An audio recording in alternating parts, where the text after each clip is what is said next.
As you know, the UK left the EU political structures and the European Parliament on January 31st in 2020. Now the Brexiteers blame the government for not implementing Brexit properly, and others want the UK to join the EU again.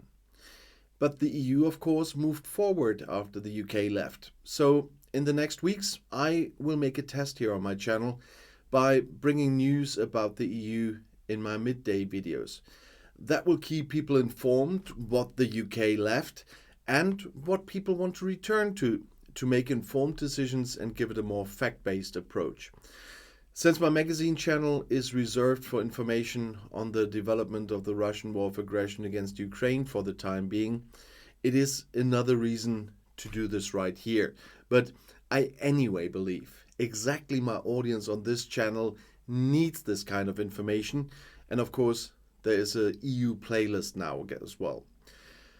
The Commission has proposed concrete steps now to further digitalize the coordination of social security systems in Europe in a dedicated communication. It lays out actions to make access to social security services quicker and simpler across borders by making full use of digital tools, reducing administrative burdens for citizens and business as well. This will improve the exchanges of information between national social security institutions and speed up the recognition and granting of eligible benefits across borders. It will thus make it easier for Europeans to live, work and travel abroad, for companies to do business in other EU countries, and for national administrations to coordinate social security across borders. Despite previous initiatives to improve the cross-border flow of social security information, national institutions, healthcare providers, and labor inspectorates still face difficulties accessing and sharing data due to insufficient interoperability between national systems.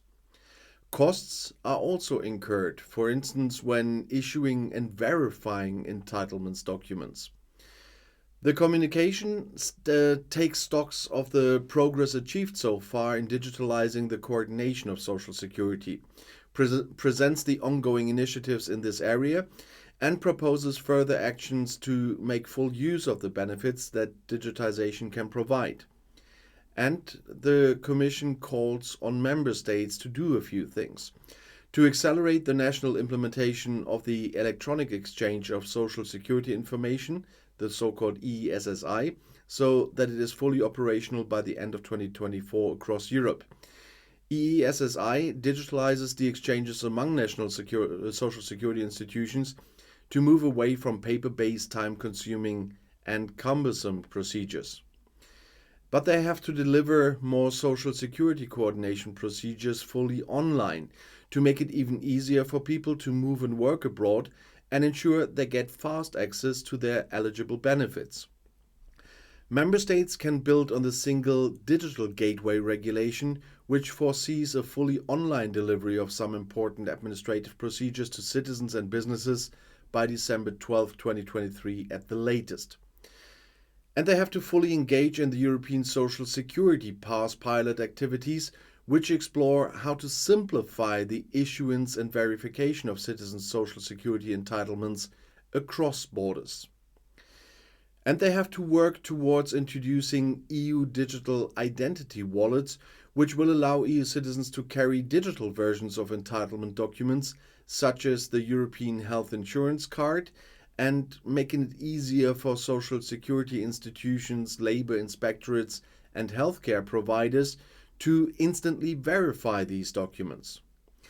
The Commission will support EU member states in implementing these actions by providing technical assistance, including through the Technical Support Instrument, and making available EU funding, for example through the Digital Europe Programme, InvestEU, the European Regional Development Fund, and the European Social Fund Plus. The European Labour Authority will also play an active role by collecting best practice examples and facilitating regular exchanges among national authorities. The Commission invites the European Parliament and the Council to endorse the approach set out in this communication and calls on member states and all stakeholders to work together to implement its actions.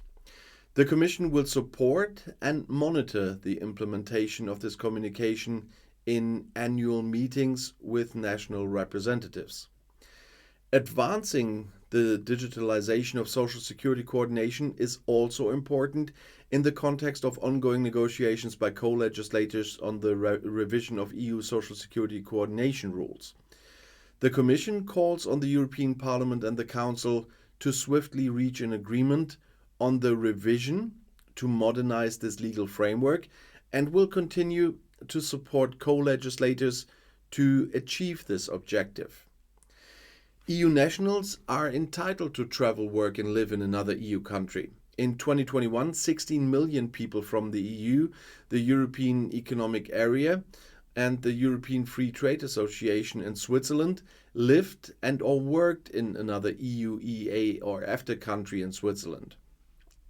EU rules protect people's social security rights when moving within Europe, for instance, when it comes to healthcare, family benefits and pensions, and make sure they get access to their eligible benefits as quickly as possible across the EU. In 2021, around 235 million people in Europe held a European health insurance card, which helped them get unforeseen necessary medical support while abroad. Also, 6 million pensions were disbursed to pensioners who reside in another country. In addition, national administrations received 3.6 million requests for a proof of social security coverage in cross-border situations. Thanks to the electronic exchange of social security information system, social security institutions in member states have handled more rapidly and securely, and that 16.5 million social security cases of people traveling or living or studying and working in another EU country since 2019. 2.5 million electronic messages are exchanged each month. And currently, 12 member states institutions are piloting ESPAS to digitally issue and verify citizen social security entitlement across borders, such as the portable document A1 for work purposes and the EHIC in healthcare. And if you want to know more, the next video is right here in the end screen. I'll see you there. I'll be back.